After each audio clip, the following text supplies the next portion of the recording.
Hey everyone, I am Brandon with Harvest House of Prayer, Take the City, and I'm sharing today's devotion out of the book of John 13, verse 23. And it says, one of them, the disciple whom Jesus loved, was reclining next to Jesus. And that's it. And it's simple, but it's profound because we're going through a series of prayers in the Bible.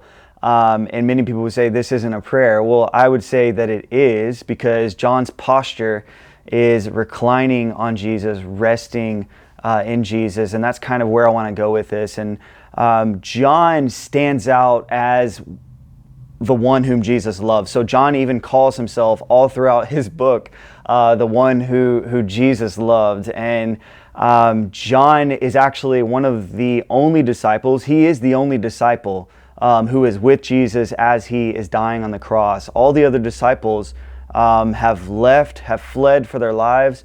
But John is seen as kind of this figure who's intimate with the Lord, knows the Lord, and here he is pictured reclining next to the Lord. And this is at a table, all the other disciples. It's the Last Supper.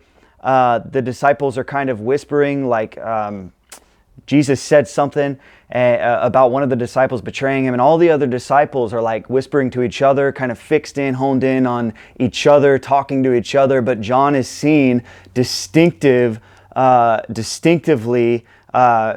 resting on Jesus. He was the only one resting on Jesus. He was in proximity to Jesus, and he is the actual one who heard the answer to what the other ones were whispering about. He was privy to what Jesus had to say because he took a posture of delight and rest and leaning against the Lord. And I think so often we can come to prayer with sort of agendas, things we need to cover in prayer, people we need to pray for. But really, that's just an extension of what the disciples are doing with each other. A lot of it can be a distraction. But 99% of prayer, I believe, is simply just reclining on Jesus. I just heard someone say this the other day. I don't remember where I heard it, but said that prayer is simply watching Jesus breathe. It's just simply honing in and just looking at him and just resting in him and being in his presence.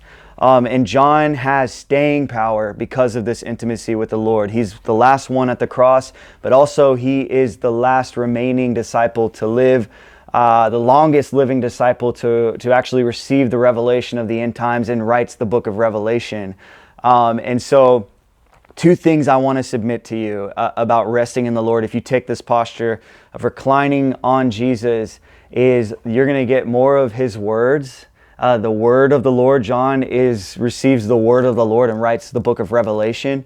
And you're going to have staying power. You're going to be able to remain and abide in the vine, consistency, duration, longevity. And so I think that's what we can kind of glean from John in this passage. So I just want to encourage you guys, rest in the Lord, recline on him, just rest, just be in his presence, take the posture of John, the beloved, the Apostle John.